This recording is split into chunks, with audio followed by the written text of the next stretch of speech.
Muy buenas tardes, bienvenidas y bienvenidos a esta nueva actividad de la Cátedra Alicia Goyena en este formato que ustedes ya conocen y que hemos dado en llamar la Casa Alicia Virtual. A una actividad nuevamente organizada por la Inspección de Idioma Español de Educación Secundaria y tenemos con nosotros al inspector Servando Corvo, a quien le damos la bienvenida y a quien le vamos a ceder en breves minutos el micrófono para que pueda hacer la presentación de la actividad.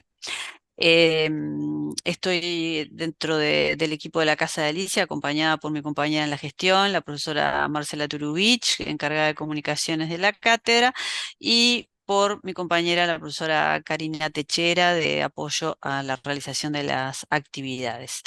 Voy a cederle ahora la palabra a Marcela para que les dé algunas indicaciones de funcionamiento, pero no sin antes darles la bienvenida a quienes son las responsables de la charla y de la actividad de hoy, a quien les agradecemos además la participación, las profesoras Graciela Portillo Bortagaray y Cecilia López Rodríguez. Muy bienvenidas, Graciela y Cecilia. Marcela. Bueno, muy buenas tardes a todos, espero que se encuentren todos bien. Primero, explicarles un poquito por qué la demora del comienzo. Nosotros estamos ingresando a 90 personas, ¿no? En unos minutos y lamentablemente nos vamos encontrando, a pesar que pedimos cuando se inscriben y todo que entren con el nombre, el apellido tal cual se inscribieron en el formulario, aparecen nombres de celulares, aparecen cédulas sin nombre, y bueno, y estamos a cuatro manos también mandando mensajes al chat que armamos, intentando, por respeto a todos, dar el ingreso a quienes se han anotado oportunamente, porque saben que la participación de todos ustedes acá genera una certificación que les va a llegar la semana que viene. Entonces, por eso somos muy minuciosos y muy cuidadosos con los ingresos de quienes se anotaron en tiempo y forma para la charla del día de hoy, como a todas las charlas que hacemos de todas las asignaturas. ¿Tá? Es simplemente solicitarles que mientras las profesoras Cecilia y Graciela estén dando sus exposiciones, les pedimos que por favor apaguen las cámaras y los micrófonos, que tengan sobre todo el cuidado con los micrófonos, porque después empiezan a aparecer charlas familiares internas o de trabajo y eso corta un poco el fluido de lo que tiene que ver con la conversación, con la exposición que nos van a brindar las profesoras. Y además, en la medida que todos prendemos nuestras cámaras y nuestros micrófonos, se empieza a trancar todo y no se entiende lo que vamos a disfrutar durante toda esta tarde. Así que simplemente ese pedido, como les decía, las certificaciones van a empezar a llegarles vía correo la semana que viene. Es una especie como de diploma que les va a llegar, una vez que, bueno, constatemos quienes estuvieron en la charla y quienes no asistieron, ¿sí? Bueno, como la inspección está presente, le vamos a ceder la palabra para que presenten entonces la charla del día de hoy. Buenas tardes. Buenas tardes. Buenas tardes. Bueno, un nuevo encuentro con los compañeros acá en la cátedra. Esperemos que les guste la propuesta de las profesoras, Es un tema muy atractivo, me el tema de la parece. intelectualidad en los microcuentos y de la escritura de los clásicos en el aula. Bueno, sin más, vamos a pasar directamente a la presentación, así se aprovecha de la manera más oportuna, digamos, Bueno, y ¿no? muchas gracias a la cátedra, por supuesto, y gracias a los docentes por participar en esta instancia que es enriquecedora para todos. Gracias. Buenas tardes. Entonces, comienzo yo presentándome. Mi nombre es Graciela Portillo, soy profesora de literatura y de idioma español. Trabajo en dos liceos de La Paz, Canelones, en el Liceo 1 y 2, con horas de literatura y de idioma español. Y también trabajo como profesora de lengua 1 y lengua 2 en el IFED de Canelones. Quiero agradecer en esta instancia a la Casa de Alicia por recibirnos, a Beatriz, a Marcela y a Karina. También agradecer a los inspectores por darnos esta oportunidad por segunda vez de compartir nuestro trabajo, un trabajo que desde el año pasado venimos haciendo con Cecilia. Y agradecer especialmente también a cada uno de ustedes por estar acá y por querer compartir con nosotros este momento. Y antes de comenzar directamente con nuestro tema, quiero remarcar algo, la importancia de trabajar con otro colega. Yo estoy muy agradecida y creo que soy una privilegiada por el hecho de haber encontrado a Cecilia, por habernos cruzado. Ya nos conocíamos de años anteriores, pero por alguna razón el año pasado comenzamos a trabajar juntas. No nos juntamos en todo el año. Este año por segunda vez yo fui a su casa. Trabajamos por WhatsApp, hacemos un drive, compartimos eh, la planificación, y eso a mí me motiva muchísimo. Y quería compartir el primer libro con ustedes porque vamos a compartir mucha bibliografía, esa es la idea. Este libro de Laura Lewin, Aulas Motivadas, y aquí arriba en un rinconcito dice Docentes Apasionados. Y creo que podemos definirnos así con Cecilia, somos apasionadas por nuestro trabajo. Así que Totalmente. nuevamente agradecida, Cecilia, por estar contigo nuevamente presentando esta secuencia para nuestros colegas. Igualmente yo. Buenas tardes para todos. Mi nombre es Cecilia López, soy profesora de idioma español y literatura también. Tengo horas en el Liceo 23 de Sayago y en el 60 de La Valleja, acá en Montevideo. Tengo octavos y novenos. Y lo interesante, como dice Graciela, es que además de que estamos trabajando juntas, sin trabajar en el mismo liceo ni en el mismo departamento, el año pasado tampoco compartíamos nivel. Yo tenía novenos, ella tenía séptimo y octavo. Este año yo tengo octavo y noveno, pero ella tampoco vuelve a tener noveno. Y logramos a partir de una secuencia hacer tres, porque obviamente se tienen que poder amoldar a lo que se plantea en cada uno de los niveles establecidos, pero se logra y se enriquece mucho más, porque con un trabajo arduo se termina logrando tres. Entonces es muy placentero y nuestro trabajo a veces puede ser bastante solitario y de esta forma compartimos ideas y nos enriquecemos mutuamente. Así que sí, también muy agradecida por la posibilidad. Bueno, ahora les vamos a presentar lo que va a ser nuestro trabajo, el cual, como ya habíamos planteado, empezó el año pasado. Esta secuencia la hicimos el año pasado y la retomamos con modificaciones, obviamente. Ay, esperen, se me fue un poquito antes. Perdonen por los problemas técnicos que no hubo antes. Cuando hicimos ahí va, ahora sí. Bien, la presentación nosotros decidimos llamarla, cuando el pasado se reescribe, intertextualidad, microcuentos y la reescritura de los clásicos en el aula. Nosotros el año pasado, contextualizó un poquito, como tercera secuencia hicimos esta, pero previamente ya habíamos trabajado microcuentos y habíamos trabajado el uso del diccionario. Trabajamos un texto de Ana María Schwab que se llama Naufragio y que es entendible que pasa algo catastrófico, pero el vocabulario utilizado es muy específico y realmente los chiquilines iban a necesitar para poder entender la mayoría de las palabras el diccionario. Como quedaron tan enganchados ellos y nosotras con el género, quisimos darle una vuelta más y con tantas lecturas que realizamos, entendimos que podíamos ir por el lado de la intertextualidad. Bueno, acá se presenta la información que les decíamos del año pasado en los liceos que trabajamos y en los niveles, y este año en los niveles que trabajamos y en los liceos. Y la primera pregunta es, ¿qué es un microrrelato? Nosotros vamos a establecer dentro de nuestra agenda de trabajo una primera gran parte en donde está toda la carga de información que tuvimos que leer desde el punto de vista teórico para poder armar lo que fue luego la secuencia, y después le vamos a mostrar la secuencia, incluyendo en la misma los resultados que obtuvimos con los chiquilines en sus producciones finales. Uno de los libros que les vamos a recomendar también es Cómo escribir microrrelatos, que es de Ana María Schwab, que se encuentra en Biblioteca País.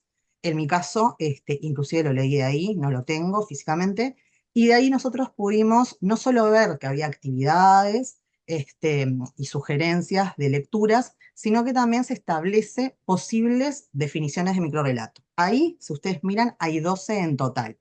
Nosotros después vamos a sumar una más, que es la de la autora, pero yo me voy a detener en algunas, no les vamos a leer todos. ¿Por qué? Porque a partir de todas estas definiciones, nosotras tuvimos que jerarquizar cuáles eran esas características que queríamos que los estudiantes conociesen y que nosotras sí vamos a trabajar en los textos.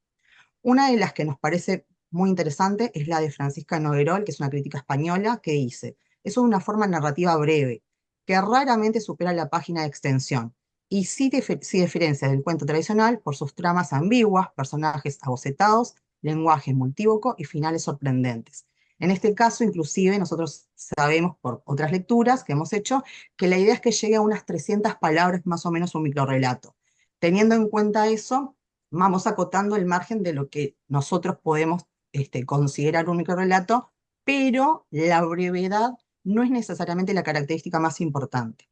Hay otras. Entonces, por ejemplo, Lauro Zavala, que es un crítico mexicano, plantea que es una minificción, no una microficción, que es un género híbrido con elementos extraliterarios, intertextualidad, irónico, autónomo, serial, lúdico y alegórico. Sabemos que es un género híbrido porque no es un cuento, también sabemos que no es una novela, y no es una novela, obviamente, no se encuentra tan lejos, sino que es como el inicio de lo que podría ser el primer elemento dentro de esa larga extensión de características que tiene el género narrativo. Y acá lo que vimos es que aparecía ya esa característica de la intertextualidad y de lo irónico, que también es uno de los elementos que nosotros íbamos a tomar. Después, otra de las características que vimos, que Raúl Brasca, que es un autor y crítico argentino, plantea que es una pieza en prosa compuesta de pocas palabras y elocuentes silencios concebidas para ser completada por el lector y disparar en él una o varias posibilidades de sentido. Acá nos parecía interesante destacar el rol del lector, porque quien escriba, en el momento de escribir, tiene que estar pensando siempre en ese faro, es el que va a leer el texto, porque se tiene que generar ciertas condiciones para que el texto sea un microrrelato, además de la brevedad, en donde el lector tiene que tomar un rol que sea activo y que tenga que poner en juego muchos conocimientos propios para poder interpretar el texto. Y el hecho que haya un crítico que lo plantea nos parecía muy interesante porque era algo de lo que nosotros íbamos a abarcar también. Después Pía Barros, que es una autora chilena y que también ha escrito microrrelatos, plantea que es el máximo de significados en el mínimo de significantes y mucha inteligencia. Y esta última parte que plantea mucha inteligencia también plantea mucho nivel cultural, que en definitiva es una de las grandes funciones que nosotros tenemos también desde no solo el rol docente, sino de nuestra materia. El encontrar textos de calidad, el poder aumentar el acervo cultural de los chiquilines en vocabulario, en conocimientos, sacarlos a veces de lo que ellos están acostumbrados a manejar, que puede estar en las redes sociales y que se aleja de quizás tener la fuente de dónde sale la información. Entonces nos parecía interesante tener en cuenta esto, que la inteligencia acá se nutre además de ese nivel cultural que tenemos que trabajar. Por último, dentro de estas 12 definiciones, lo que plantea Diego Muñoz de Valenzuela, que es un autor chileno también, que es una pieza narrativa mínima, de alto potencial estético y plena en significados subterráneos. Importa más la concisión que la brevedad. Y por eso decía anteriormente que la brevedad no es la característica más resaltante, aunque a veces es la primera que se nos viene a la mente. Es muy importante saber que hay que leer más allá de las palabras en un texto que a veces tiene pocas palabras, o casi ninguna. Entonces es fundamental poder encontrar las herramientas y los elementos que nosotros vamos a destacar como docentes cuando elegimos los textos.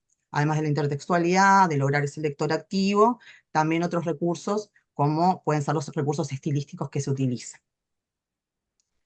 Entonces, ¿qué elementos tiene un microrrelato? Porque nosotros tenemos que empezar a acotar para poder después hacer la transposición a nuestros alumnos. Va a ser una forma narrativa breve, es una obra en prosa, con elocuentes silencios conseguidos para ser completados por el lector, con varias posibilidades de sentido, intertextualidad, ironía, un lector activo, impera la concisión, la elipsis, el dinamismo y la sugerencia. La sintaxis por lo general va a tener una economía, las estructuras van a ser esquemáticas, precisas, y los finales van a ser sorprendentes. Todo esto, ¿en qué se va a traducir cuando hablemos con los estudiantes?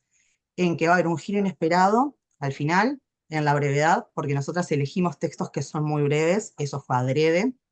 La economía de palabras, que nos pareció un concepto muy claro para ellos, menos es más, y cada palabra tiene su lugar especial, no hay nada azaroso, sino que todo es premeditado, buscando un objetivo, que es el del lector activo, la elipsis como recurso, la intertextualidad, la anécdota comprimida, en donde a veces no hay ni una, o sea, no está la introducción, es directamente el problema con el giro inesperado final. Lo indispensable, porque vamos a tener muy pocos personajes, 1, 2, 3 a lo sumo, un solo escenario, y estructuras sencillas dentro de toda la trama narrativa. Ejemplos de microrelatos que compartimos con ustedes y que algunos los compartimos también con los estudiantes son dos. El del dinosaurio, creo que la mayoría de nosotros lo conocemos. Cuando despertó, el dinosaurio todavía estaba allí, de Augusto Monterroso. Y el otro que nos pareció muy interesante y que choca, y a veces a los estudiantes cuando lo leen también, es el que se llama El fantasma de Guillermo Samperio, porque después del título no hay más nada. Es una hoja en blanco, la cual también nos permite interpretar muchísima información, aunque no hay palabras, más allá del título. Entonces, el poder trabajar todo esto y las diferentes interpretaciones que se generan en el lector es lo interesante que va a tener también el género, porque hay variadas interpretaciones y no tienen por qué estar mal. En el caso de Ana María Schwab, ella plantea que es un texto narrativo muy breve, de ficción, ¿tá? Y que en sí es una historia completa. Eso lo plantea en una entrevista también que se le hizo a ella, una entrevista radial, en el programa uruguayo Hijos de Punta, que fue hace un año y poquito, en donde cuenta que cuando ella empezó a escribir microrelatos, en realidad se les llamaba cuentos breves y no había más acepciones, que después fue complejizándose y aumentando, pero empieza a plantear ella que lo primero antes de escribir microrelatos es leer microrelatos, y que quizás tenemos un acervo de esto mayor al que creíamos. Y menciona algunos de los autores. Kafka, Borges, Cortázar, de Nevi, dice que los surrealistas franceses y los grandes maestros cuentistas argentinos son ejemplos y puntapié. Nosotros nos damos cuenta que cuando mencionamos Kafka, Borges, Cortázar, son autores que si no los leímos, si no los trabajamos en sí en la carrera, que sería muy extraño, porque por lo general algunos de esos salen, seguro se leyeron en el liceo, y nuestros estudiantes actualmente lo siguen leyendo. Son textos que en el programa de literatura están, y que quizás en el momento en que nosotros estuvimos acercados a esos autores, en el momento de ser estudiantes, no sabíamos que tenían obras de este tipo, o que las obras que leíamos quizás eran microcuentos. Pero ahí ya hay una génesis del género que después se siguió trabajando y puliendo y definiendo mucho más. Cuando veíamos todo esto, empezábamos a pensar que si ya teníamos ese género, queríamos ver qué características trabajar. Nos parecía interesante el concepto de intertextualidad, y siempre, a ser profesores de lengua, tenemos que ir al diccionario de la RAE, que es el que define conceptos y nos va como encorsetando las informaciones, no para embretarnos, sino como para definir, marcar límites. Y veíamos dos cosas bastante interesantes. Por un lado, que se plantea la relación que se establece entre un texto y otro, u otros, porque puede haber más de un texto, y también que en esa relación puede haber distintos procedimientos. Después vamos a ver que hay distintos tipos de intertextualidad. Pero además plantea que es la utilización de textos ajenos en uno propio de manera explícita o implícita. Y ahí nos daba la posibilidad también de ver que quienes iban a trabajar con esa intertextualidad son nuestros estudiantes, porque ellos tienen que saber que en el momento de empezar una secuencia y conocer un género, en definitiva lo que van a terminar produciendo al final de ese proceso es un texto que corresponda con el género trabajado. Entonces lo que nos parecía interesante era ver que al descubrir que había muchos microrelatos que tenían esta característica de intertextualidad, le podíamos sumar al lector activo, que era nuestro propio estudiante, quienes además iban a tener que empezar a hurgar, a buscar, a profundizar en sus propios conocimientos, y que no dependían necesariamente de cosas que nosotros íbamos a trabajar. ¿Qué quiero decir con esto? Los textos con los cuales sí iba a ser ese puente de intertextualidad no iban a ser textos que nosotras al inicio íbamos a trabajar, sino que ellos iban a tener que recuperar de sus propios conocimientos. Y nos parecía interesante empezar a abordar eso. Entonces, ¿por qué elegir trabajar la intertextualidad entre los microcuentos y los cuentos infantiles? Nosotros vimos que al ir leyendo textos, como les dije, fue nuestra tercera secuencia del año, pero fue la segunda dentro de este género, vimos que la riqueza que nos permitía tener la intertextualidad y ese vínculo que se daba directamente con los clásicos infantiles nos daba la posibilidad de tener una vuelta de tuerca de lo que era la literatura de cuentos clásicos infantiles. ¿Tá? Estos microrrelatos presentaban una mirada diferente, una campana distinta de las historias, y había una mirada ayornada a situaciones que podían ser conocidas por ese acervo cultural que hablábamos, pero que nos permitían una lectura diferente y una visión crítica de lo que presentaba el texto original con el cual se iba a generar la intertextualidad. Ahora nosotros les vamos a hacer unas preguntas a ustedes y lo único que tendrán que hacer es abrir el micrófono para responder. ¿Tá? Si nosotras les decimos cuentos clásicos infantiles, ¿en cuáles piensan ustedes? ¿Cuáles se les vienen a las mentes? Es para ustedes, profes, colegas. Hola, hola. Hola. Las zapatillas rojas. La zapatilla roja. Las zapatillas Las, rojas. ok, las zapatillas rojas. ¿Algún otro texto? ¿Alguien Hansel más? y Gretel. Hansel y Gretel. La Cenicienta. Ahí escucho algo, pero muy bajito, no sé qué dijeron. Perdón. Caperucita Roja. Caperucita Roja. La Cenicienta. La Cenicienta. Blancanieves. Blancanieves. El patito feo. El patito feo. Bien. Los tres Los tres cerditos. cerditos. Los tres Los tres cerditos. cerditos. Bien. El flautista ¿Algún de otro? Amelín. El flautista de Amelín. El flautista de Amelín. Bien. El gato con botas. El gato con botas. Perfecto. Bueno, esta pregunta nosotros se la hicimos a nuestros estudiantes también. Y les voy a mostrar algunos que salieron y coinciden con lo que ustedes fueron diciendo. Caperucita Roja, Los Tres Cerditos, Hansel y Gretel, La Bella y la Bestia, La Bella Durmiente, La Cenicienta, Blancanieves, Pinocho, entre otros. Los que ustedes mencionaron también están y hay muchos más. Y lo importante es que empieza a pasar esto, empieza a surgir los conocimientos previos y a llevarnos inclusive hasta emocionalmente a un lugar que en algunos casos puede ser muy lejano, como en el mío, en el caso de los estudiantes va a ser mucho más cercano en el tiempo, y que es interesante tener en cuenta en el aula, porque las emociones también son un elemento fundamental en el momento de aprender. ¿Tá? Porque acá no es solo que estamos enseñando, sino que ellos están aprendiendo. Entonces empezar a conectar, aunque parezca un detalle tonto, no lo es. Ahí. Les vamos a mostrar algunos de los libros y recomendar de los que nosotros estuvimos leyendo. Ahí están las imágenes, acá inclusive los tengo yo, ¿tá? Y ahí ven que están marcaditos. Estos dos se consiguen acá en Plaza. El que ven acá, que dice Microcuentos de Amor, Lluvia y Dinosaurios, ese no lo hemos conseguido. Pero más allá de que si se pudiese conseguir o no, es interesante también tener en cuenta que algo importante es que ellos lean. Y no solo el texto que nosotros le llamamos fotocopiado, sino que lean libros, aunque sean digitales. Este libro tiene textos que son muy breves, es un libro pequeño, 150 páginas, y es de acceso para todos, porque está en Biblioteca Ceibal. Es más, es el que nosotros usamos para los textos que vamos a trabajar con ustedes, y los chiquilines tuvieron durante la secuencia alguna actividad de lectura de esos textos. Inclusive este año yo en noveno les pedía que se grabasen leyendo textos que no podían ser los utilizados en clase y que tenían que darme una reflexión de por qué los elegían, qué generaba que a ellos les hubiese gustado, marcando características propias del microrrelato y haciendo una reflexión en cuanto a si se sentían identificados de alguna forma o si reflexionaban algún tema con respecto a los textos que elegían. Y los chiquilines les gusta leer en voz alta, lo descubrimos con Graciela, además eso ya el año pasado. No solo les gusta que les lean, sino a ellos les gusta leer y les gusta poder tener un espacio de hablar, de explicar. En clase a veces se da y hay veces hay estudiantes que son muy tímidos y al tener la posibilidad de crear, ellos se graban, no tienen que mostrar su cara, es solo su voz, también era una herramienta que estaba buena aplicar y lo hicimos.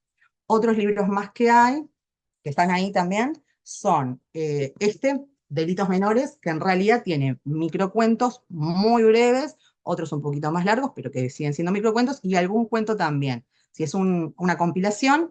Y después tenemos estos tres también, que son de Ana María Suá, que es en realidad una saga, una colección, mejor dicho, que tiene microcuentos y que tiene cuentos también en donde va seleccionando diferentes cuentos que le gustan de distintos autores latinoamericanos, y siempre el tener el texto, poder manejar el libro, es importante para que los chiquilines vean, nada, el material, de dónde lo sacamos, que puedan tener contacto con lo que es el libro físico y poder además hojear.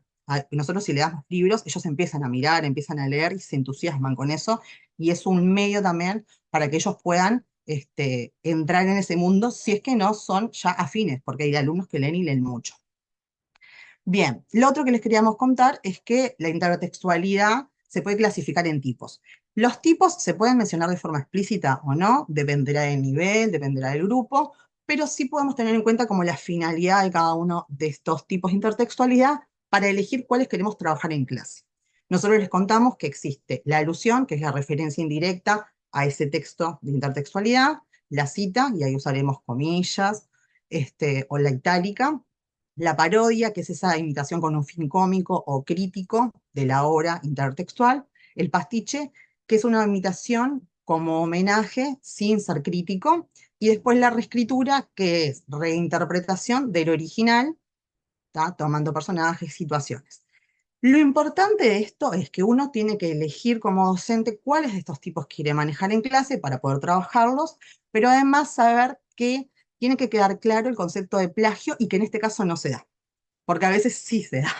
Sí nos ocurre que los chiquilines tratan de buscar información, la ponen con su nombre y queda como perdido ahí el hecho de que pareciese que lo trabajó, o sea, lo hace él, pero en realidad no lo hizo. En este caso, la intencionalidad es saber que yo sé algo, que lo voy a utilizar en la producción que hago como estudiante y que necesito que mi lector también sepa esa información anterior para que entienda mi texto, si no se va a perder la interpretación ahí y la riqueza. Entonces, el concepto de plagio lo trabajamos y nos parece sumamente interesante, sobre todo cuanto más grandes son en el nivel. Por ejemplo, en mi caso que tengo novenos, ellos cuando vayan a pasar a EMS tienen que tener un acervo y un conocimiento de estructuras, de vocabulario, pero además de saber cuestiones hasta legales, de cómo presentar un trabajo y de que sí se puede hacer y que no, que es una cita y que no lo sería. Y en este caso la intertextualidad nos permite ver otra intencionalidad que es legal y que es correcta. Y la función de la intertextualidad, en definitiva, lo que nos permite ver es que hay una red cultural que se establece entre los textos y que hay una conciencia de querer usar eso, que los textos no son aislados y que están contextualizados en un tiempo, en un lugar, y que responden también a cánones culturales propios de ese momento. Y que nosotros podemos también a partir de esa red cultural hacer relecturas, pero ayornándonos en el momento en el que estamos. Bueno, Cecilia habló de cuentos, de narrador, de una voz, de una atmósfera, de unos oyentes. Y me gustaría que ahora ustedes como oyentes cerraran los ojos y escuchen este fragmentito del prólogo que escribió Graciela Montes a un libro que se llama Una nuez que es y no es.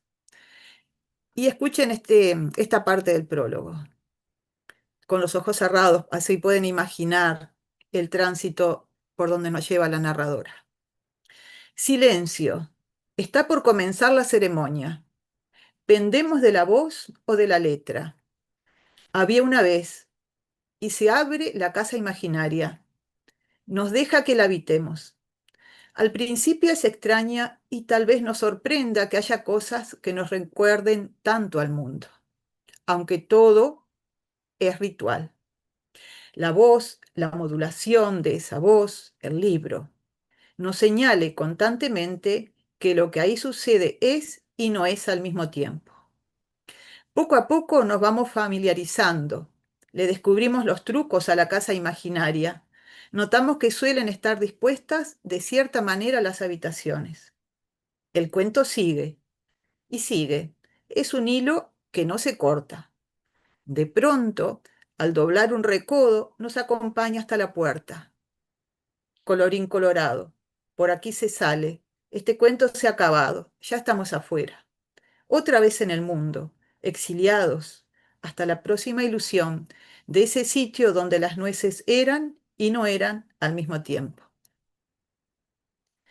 Y después de esta ilusión que se ha acabado, vamos a hablar un poquito de los clásicos, porque con Cecilia veíamos que esta secuencia tenía mucho de teórico, que había muchas cosas que teníamos que trabajar con los alumnos para que pudieran comprender esto de la intertextualidad, porque si no conocían el origen de los cuentos clásicos, no leíamos varios de ellos, por más que estuvieran en su acervo cultural, en su memoria, digamos, de la infancia quizás, necesitábamos volver a releerlos para que ellos tuvieran un contacto más fresco. Entonces nos preguntamos, ¿por qué trabajar con los clásicos?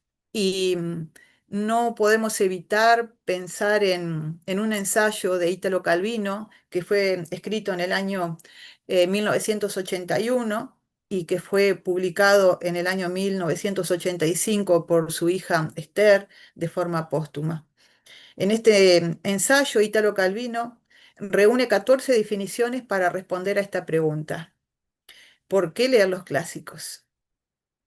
Y de todas las ideas que son muy inspiradoras, destaco una que me parece que es muy interesante, la que habla de la escritura formativa.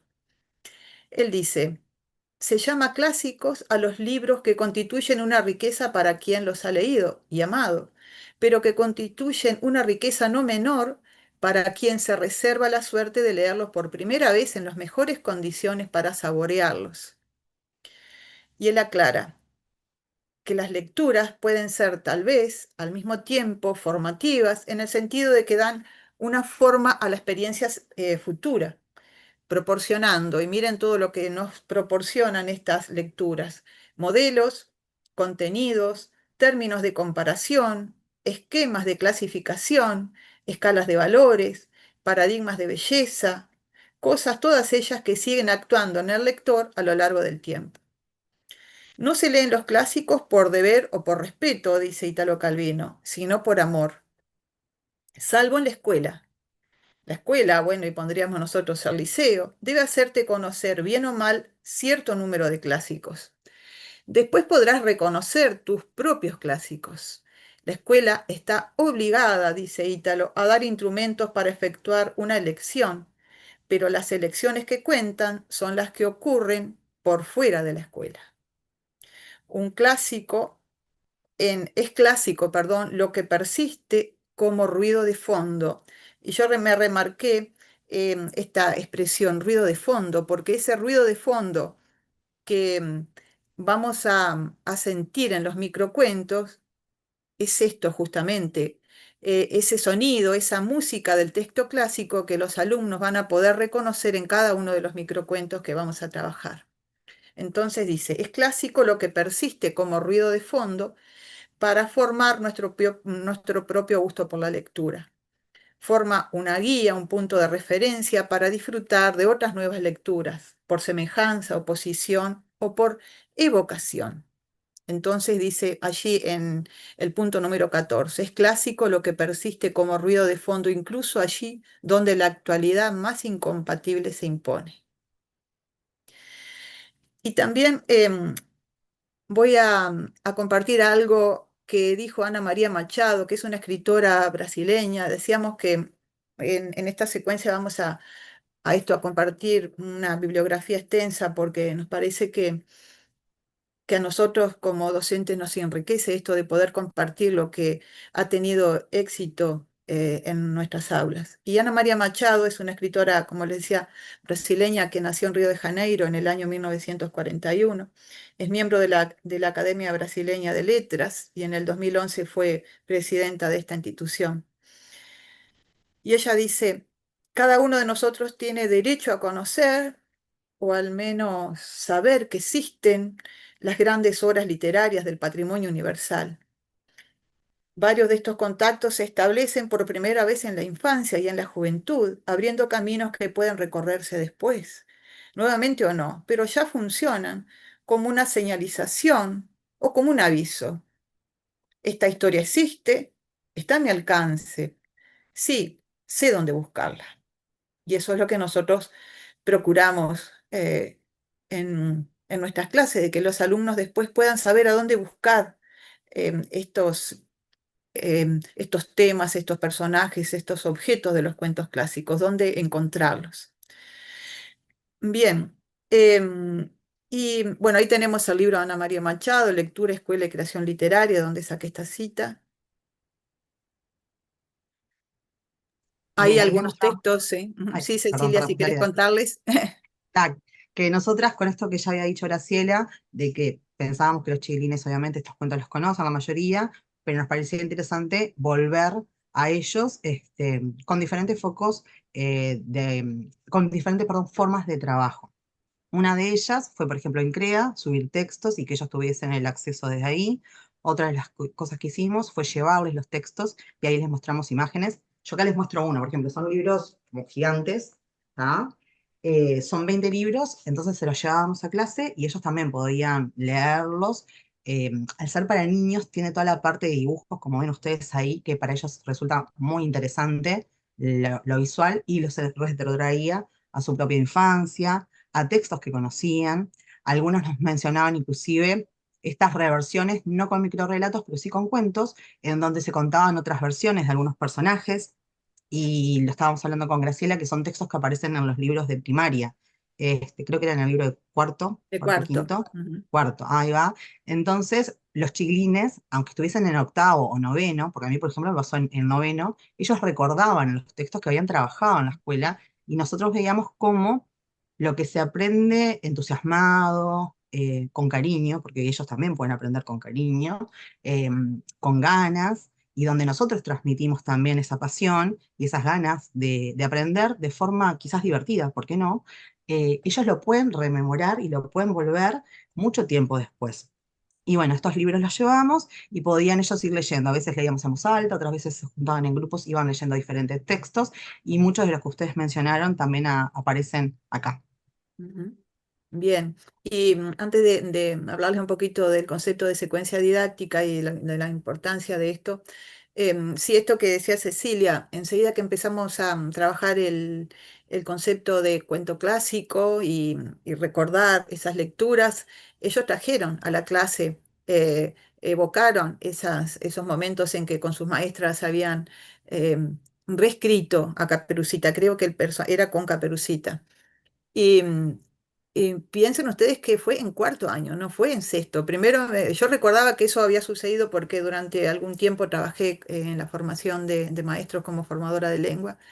Y, y sabía que en uno de los CLE, de los cuadernos de lectura y escritura, aparecía esto y enseguida me fui al libro de sexto, pero no estaba en el de quinto tampoco y recién estaba en el de cuarto, o sea que hace muchos años que ellos trabajaron esos textos y ahora los recordaban y con entusiasmo, como dice Cecilia, o sea que ahí ellos ya tenían una idea de lo que era sacar al personaje del cuento clásico y darle otro escenario, otro rol, contar desde otro punto de vista enunciativo.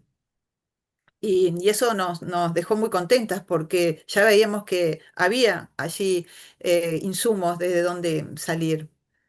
Bueno, y vamos a recordar un poquito los conceptos de secuencia didáctica, que ya lo hemos visto en la otra presentación, pero creo que siempre está bueno recordar.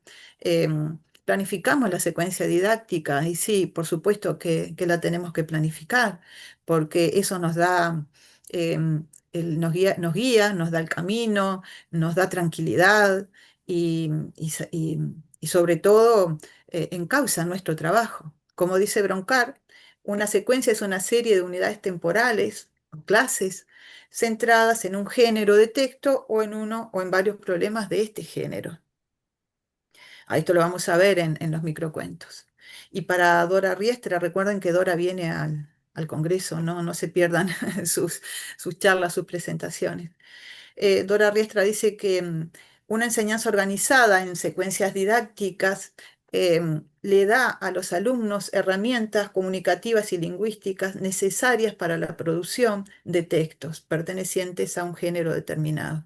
Es esto lo que nosotros vemos eh, con Cecilia, que si les damos las herramientas necesarias a los alumnos, ustedes van a ver al final de esta presentación las cosas lindas que los alumnos pudieron escribir. Por tanto, las decisiones didácticas de la transposición de los géneros como objetos de conocimiento no pueden ser esquemas descriptivos como hacíamos cuando trabajamos con las tipologías textuales. Se trata de un enseñar, un hacer en situación. Y es esto, todo el tiempo en la clase estamos haciendo. Los ponemos en situación de escritura, de lectura, pero es una actividad constante. Dicho de otro modo, un género se enseña desde el hacer textual, que es histórico y cultural. No puede enseñarse desde la descripción de forma abstracta o situaciones que son solamente descriptivas.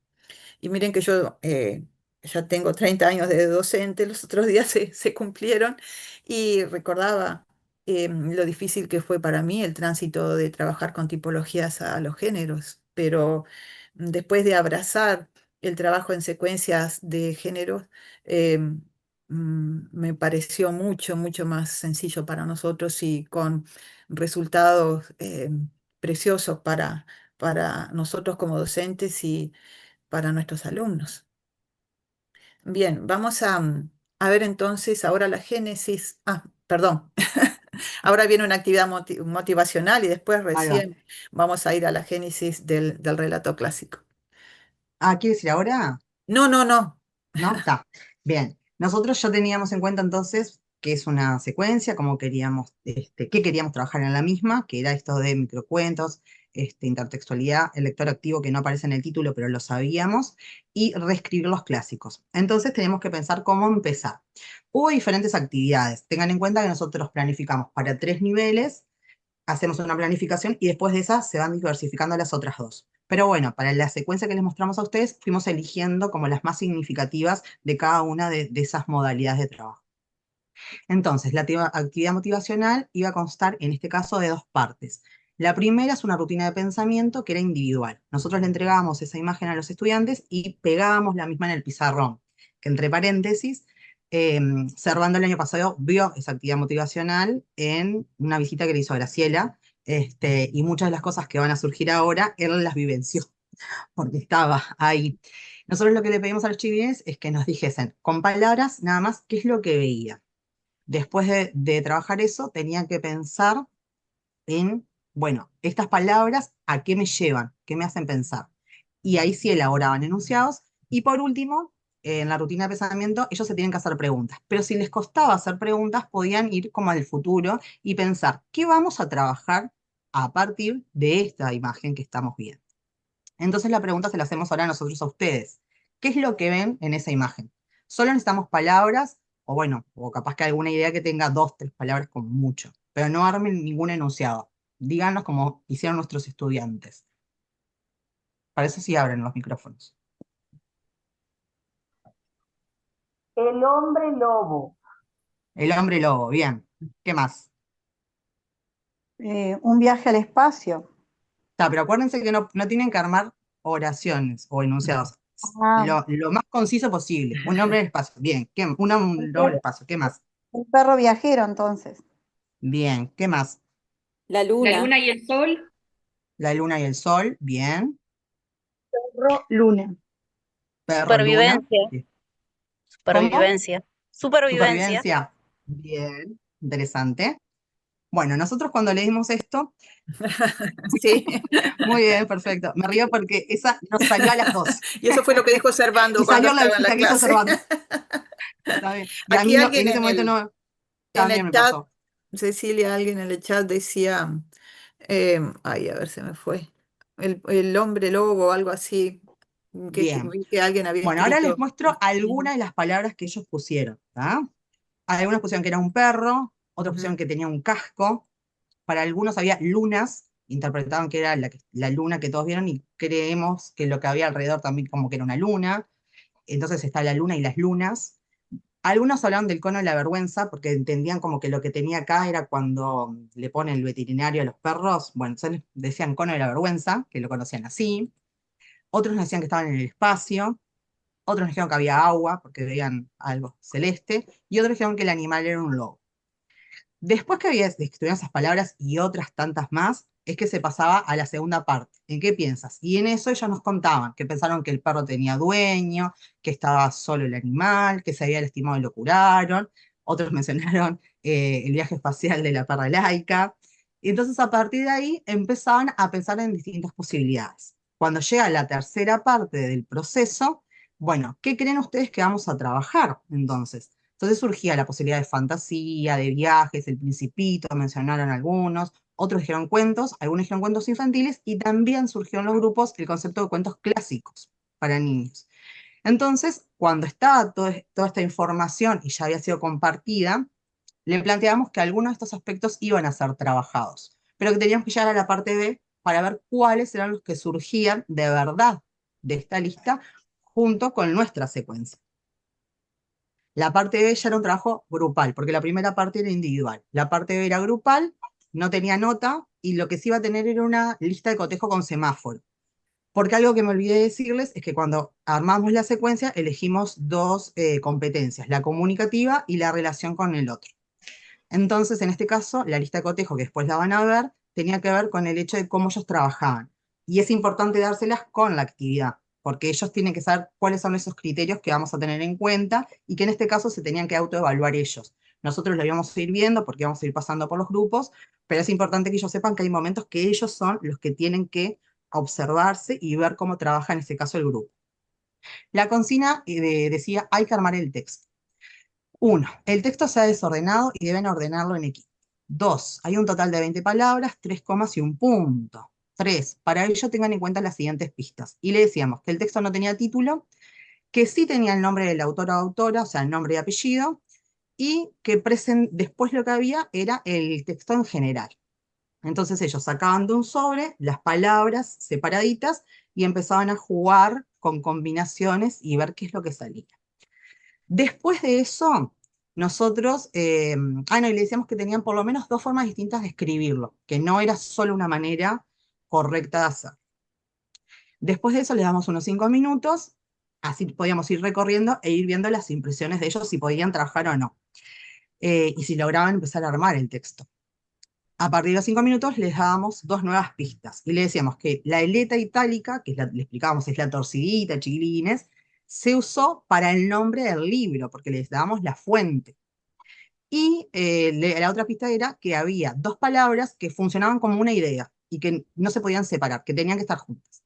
En eso, en una de mis clases pasó que un alumno levantó la mano y dice, además hay palabras que están en plural y van juntas, que son parte de ese trabajo que ellos van haciendo, porque son usuarios de la lengua y tienen herramientas para poder empezar a ver, por ejemplo, la conexión entre las palabras por la concordancia, ¿no? Ya sea el género, el número, la relación del verbo sujeto, aunque no esté explicitado. Entonces, bueno, a partir de eso, ellos podían empezar a su cerebro a guiarlo a buscar esas informaciones.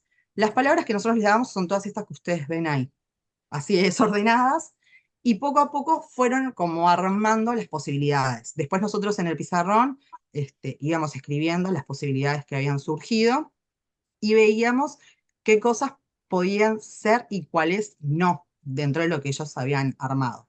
Acá lo que aparece es la lista de cotejo de autoevaluación que le presentábamos a ellos, que es en semáforo y que se puede utilizar para poner en la libreta sin problema, y se les planteaba si habían administrado correctamente el tiempo asignado, porque se les decía cuánto tiempo era para trabajar, si hubo un clima de colaboración entre los miembros del equipo y si se habían escuchado mutuamente entre todos. Y ellos realmente son muy sinceros en el momento de autoevaluarse, y nos parece muy interesante, porque son los mismos criterios que después se van a ir utilizando para otros trabajos. Entonces ellos tienen que lograr ese equilibrio de trabajamos juntos, pero trabajamos y no nos vamos por las ramas conversando. En definitiva, el texto que iban a armar, y el original, en realidad lo que decía es, no eres tú, lobito, es tu mala fama en todos los cuentos. La autora es Livia Hernández, del libro Microcuentos, Amor, Lluvia y Dinosaurios, que es el que yo les dije que estaba en Biblioteca Ceibal. Después que nosotros armamos, empezábamos a ver inclusive la función, no sé, el tú con tilde, tú sin tilde. En mi caso particular, yo tuteo, porque mamá era de Rocha, entonces naturalmente tuteo, y es un tema que desde el inicio se da en clase, porque yo a ellas les, cállate, siéntate, ellos se ríen. Entonces lo tengo que explicitar desde el vamos. Pero estaba bueno trabajar y ver qué pasaba si en vez del tú hubiese oído un vos, cómo cambiaba, porque ellos necesitan poder adquirir esa información de tú con tilde pronombre personal, tu sin tilde posesivo. Entonces ya íbamos como recordando temas dados, ¿sí? Que eso ya estaba siendo repasado. Cuando ya estaba el texto en el pizarrón, y ellos lo podían copiar en la cuadernola, porque acuérdense que nosotros el libro que tenemos de estudio es el cuaderno, y es el lugar donde ellos tienen que registrar todo. No solo para que nosotros veamos, sino para que ellos puedan hacer y rehacer los trabajos, pues. Entonces es fundamental pensar lo que nosotros queremos que ellos registren, y la consigna es, si se escribió en el pizarrón, se escribe en el cuaderno siempre. Esto estaba escrito en el pizarrón, y les preguntábamos, acá se da referencia al concepto de mala fama, cuáles son todos los cuentos que se hace referencia en este texto, y por qué crees que se le dice lobito al personaje. Entonces ellos planteaban que el concepto de mala fama tiene que ver con una reputación negativa del lobo, lo relacionaban con los cuentos clásicos infantiles, y esa palabra lobito mostraba un concepto de empatía, de cariño, de acercamiento, desde otra mirada.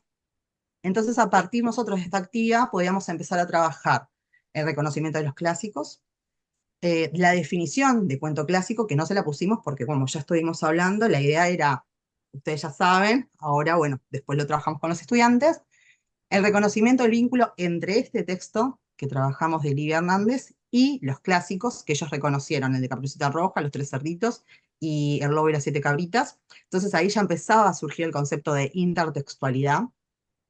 Explicar el rol del lobo en los clásicos, porque una de las cosas que vamos a trabajar después es la demitificación del lobo, pero acá teníamos que ver cuál era la concepción que se tenía en esos cuentos originales, la reflexión sobre la forma en cómo se ve al lobo en este texto actual y por qué. Entonces ellos veían que había un tuteo, o sea que había un acercamiento, que había un afecto hacia ese lobito, que nos iba a permitir después trabajar lo que era el diminutivo, y por ende, después de todo esto teníamos que poder definir, porque todavía no lo habíamos hecho, cuál era el género que íbamos a trabajar, que era el género microcuento. El año pasado ambas trabajamos 2 secuencias de microcuento.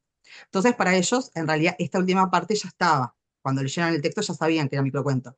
Pero este año no, este año fue una secuencia que no tenía anterior. Entonces realmente para ellos los microcuentos eran algo nuevo. Lo importante también, colegas, es contarles que durante todo este trabajo que se hace en oralidad con los chiquilines, sin completar información en el pizarrón y que ellos copien en el cuaderno, nosotros vamos evaluándolos a ellos en la oralidad y se lo explicitamos. Le decimos, bueno chicos, ahora vamos a empezar a trabajar en oral, vamos a copiar en el pizarrón, ustedes en el cuaderno, pero vamos a anotar notas de orales, porque la participación de ellos es trabajo. La pertinencia, si trabajan de forma espontánea o si fuese a requerimiento, preguntando, y si aquello que ellos plantean realmente tiene cabida dentro de lo que nosotros pedíamos, y a su vez va, no solo responde a lo que decíamos, sino que a veces aumenta inclusive el nivel de lo que queríamos plantear y trabajar. A veces traen respuestas que son muy interesantes y mucho más ricas. Y todo eso se evalúa a partir de una rúbrica de oralidad, que es como un caballito de batalla que siempre tenemos que tener, porque es algo que es constante. Ah, perdón, escuché algo de fondo. Que se evalúa todo el año y que nos sirve dentro de esas posibilidades de tener una rúbrica que se puede trabajar durante todo el año.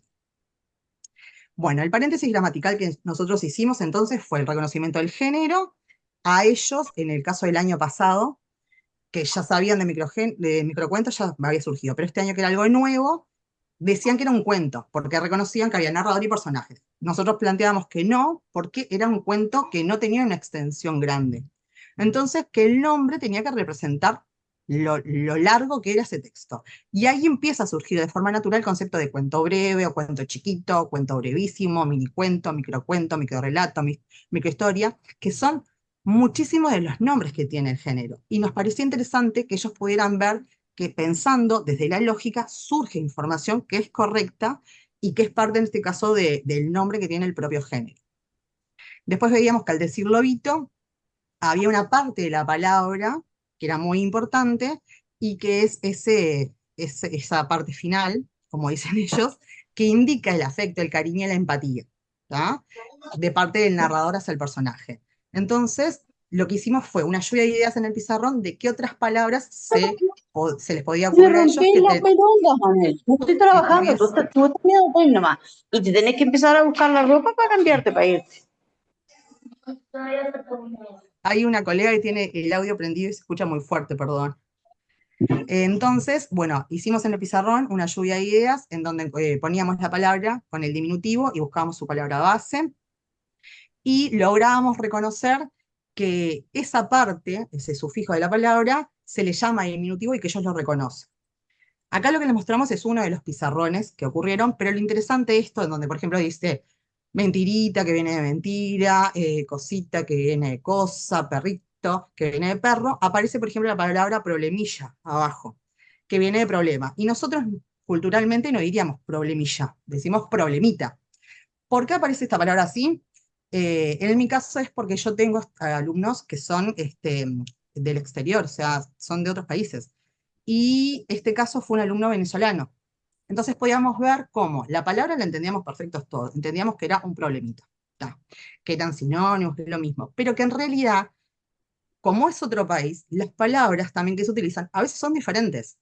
Tiene la misma, o sea, el mismo mecanismo, hay un diminutivo atrás, pero cambia la forma, la construcción de ese diminutivo. Entonces, eso, que es contextualizar también el aprendizaje, generaba que fuese mucho más rico, porque empezaba un diálogo interno de cómo se dice en tu país tal cosa y cómo se dice acá. También me pasó ahora que tengo alumnos cubanos y pasa lo mismo. Hay palabras que cambian, entonces es interesante ver eso porque es una forma de integrar a los estudiantes, pero además de integrar sus conocimientos, ¿no? Y ver cómo la diversidad dentro del mismo continente existe. Entonces nos parecía eso, interesante contarles que se dio en algún caso estas situaciones.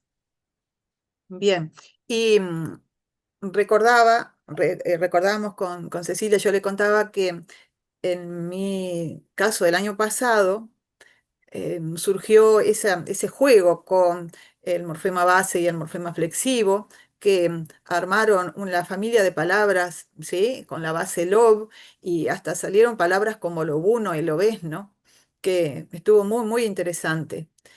Y también el hecho del diminutivo, que en este caso tiene ese aspecto afectivo, digamos, ¿sí? O que empequeñece, pero también el uso del diminutivo como despectivo, que podría haber sucedido. Y pensamos, ¿por qué no eres tú, lobita? ¿Sí? Ahí cambiaría totalmente todo el sentido del texto.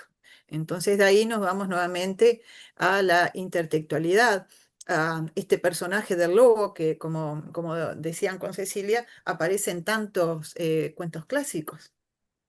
Y consideramos que en este momento era necesario regresar un poquito hacia atrás y dar una mirada al origen, a la génesis de estas narraciones.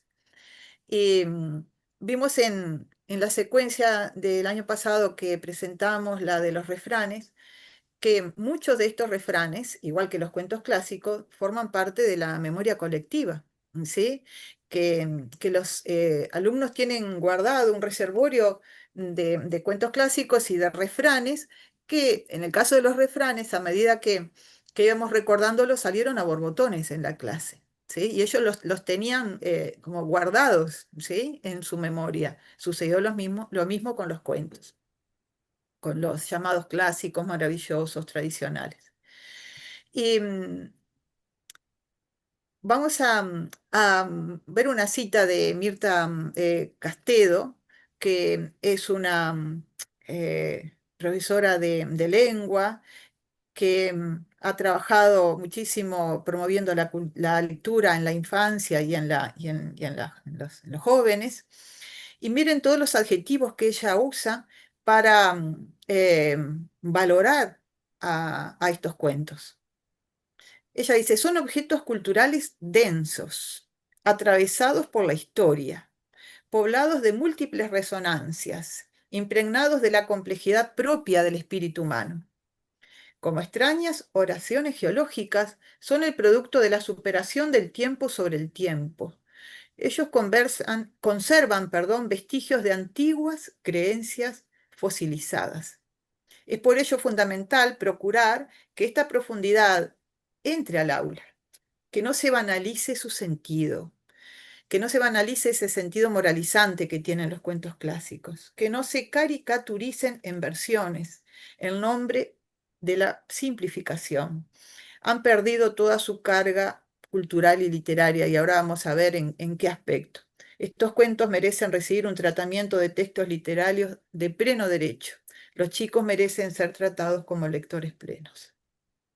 Y muchos de los alumnos, pensando en esto de la banalización y de la caricaturización de los personajes clásicos, recordaban algunos de los cuentos o los trajeron a la clase a partir de las versiones de Walt Disney, ¿sí?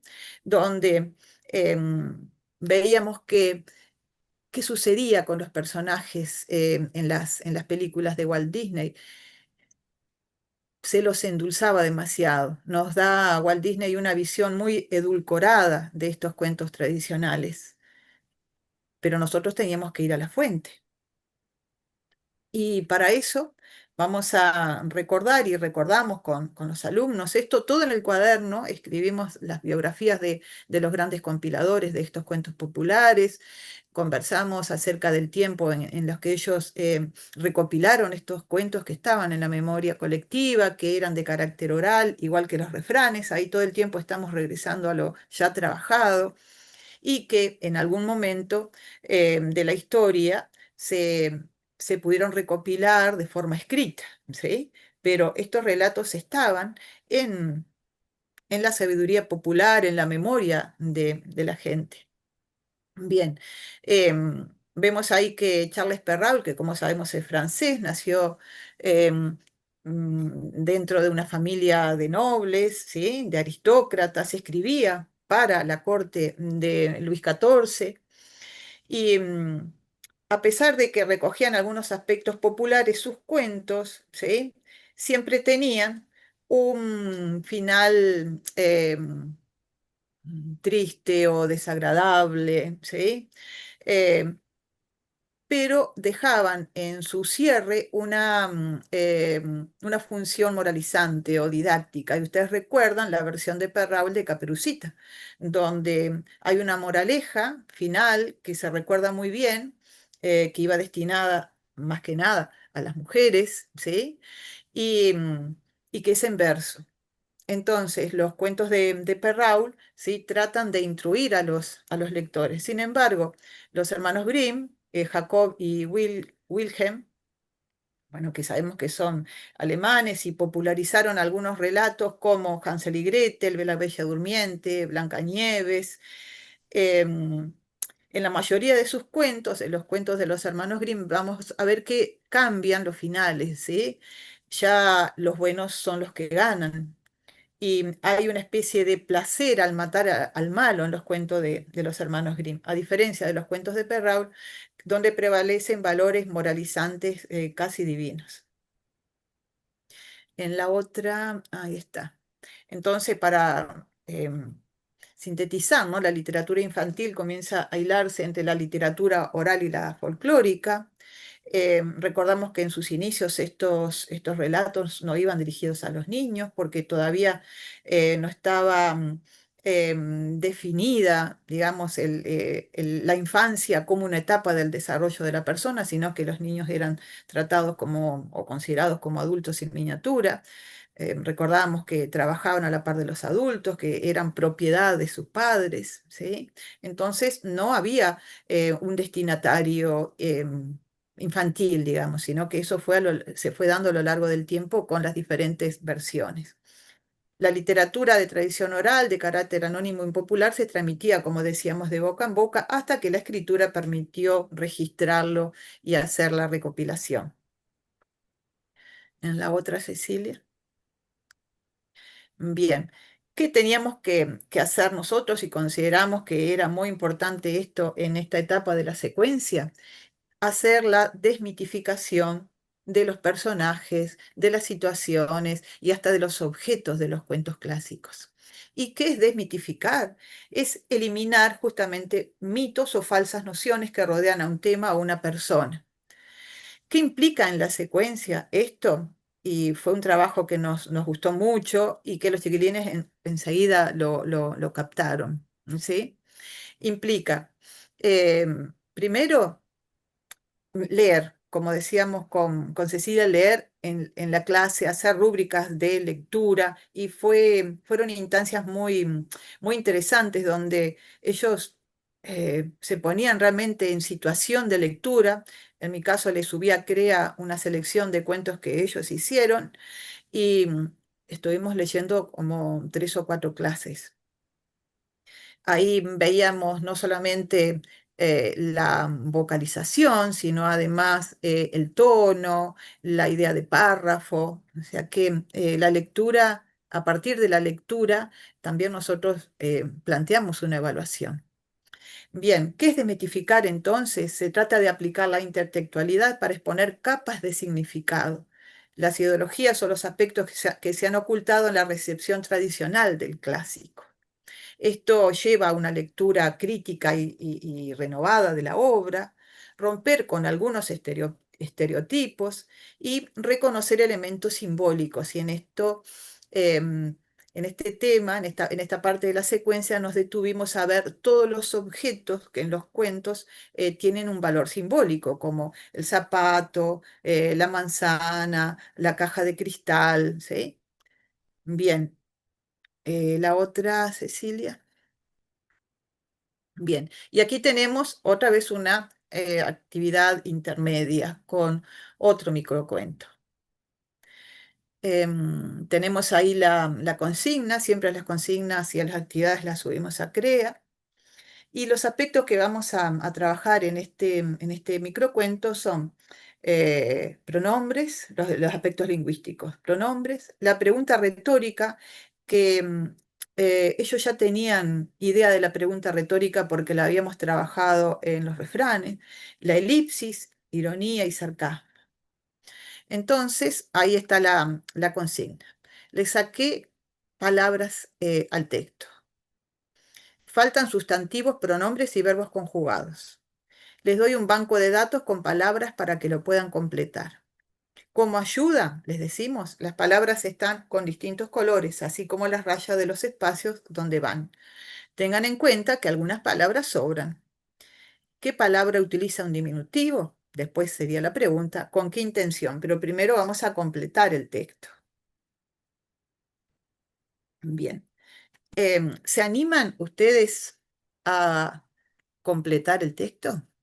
A ver si pueden armarlo en nada, en minutos, en segundos. Hay algunas trampitas, ¿no? Siempre les damos alguna ayuda a los alumnos cuando elaboramos la consigna. Después vamos a hablar de la elaboración de las consignas, que es tan importante esta parte. ¿Alguno lo pudo completar? Sí, más o menos. A ver. La primera, ¿y tu abuela no sospecha? Ujú, Caperucita sonrió. ujú, ¿Crees que ella vive a mitad del bosque por gusto? ujú. No. Y bueno, ahí me quedé. No, Nos faltó la no palabra. soy la primera mujer. No soy Nos la faltó la primera. palabra. A Sí. ver, nos faltó la. No, no, está bien, está No, bien. está bien, está. No, está bien, está bien. Lo vi. Sí, No soy la dijiste, no primera soy. mujer. Sí. No soy la primera mujer que em, enamora a un lobo. Bueno, hay otro verbo que va Ama. allí. Sí, Bien. Ama. Muy bien. perfecto, Todo muy bien. bien, bien. ¿Y tu abuela no sospecha? Caperucita sonrió. ¿Crees que ella vive a mitad del bosque por gusto? No soy la primera mujer que ama a un lobo. Entonces ahí vamos a ver, hicimos un recorte obviamente de los contenidos, ¿sí?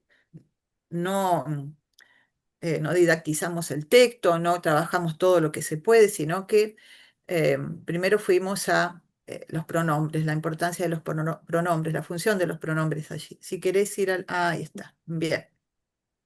Entonces, las preguntas que le planteamos a los alumnos eran: ¿qué voces aparecen en el texto?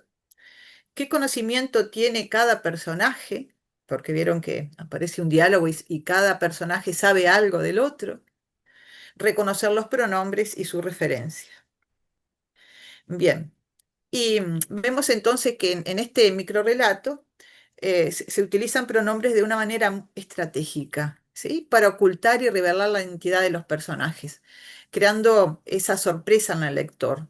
Y tu abuela no sospecha, y ya con esa primera, con ese primer enunciado, con esa primera pregunta, ahí ya tenemos una relación, ¿verdad?, de intertextualidad.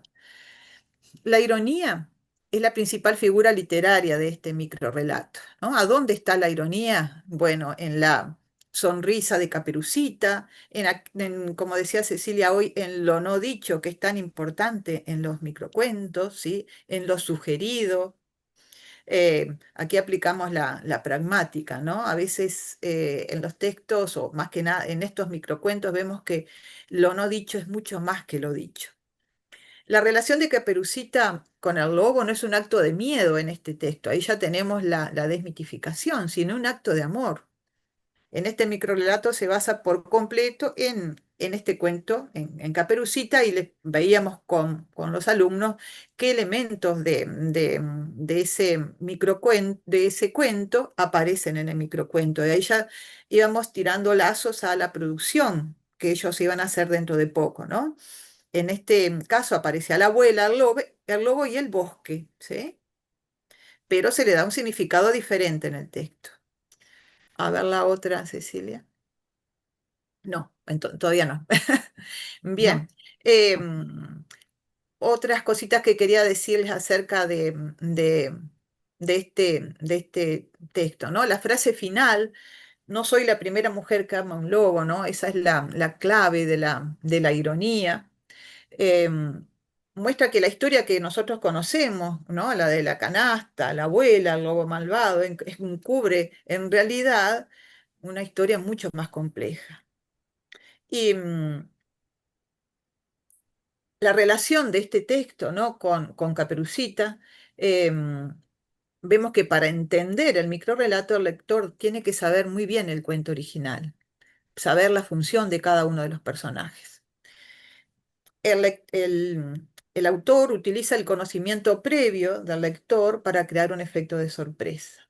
Subvertir las expectativas transforma una historia infantil en una historia de amor adulto y secreto.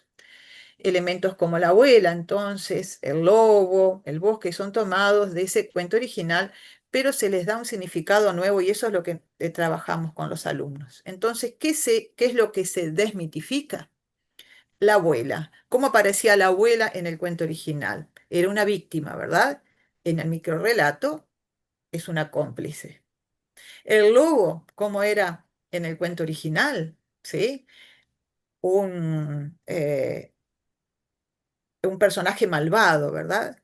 De ser un villano pasa a tener un interés, pasa a ser el ser con interés amoroso. El bosque, de ser un lugar peligroso, ¿en qué se transforma? Pasa a ser el lugar donde los amantes se encuentran. Entonces, al trabajar con la intertextualidad, el microrrelato no solo cuenta una historia, sino que también dialoga con la tradición literaria.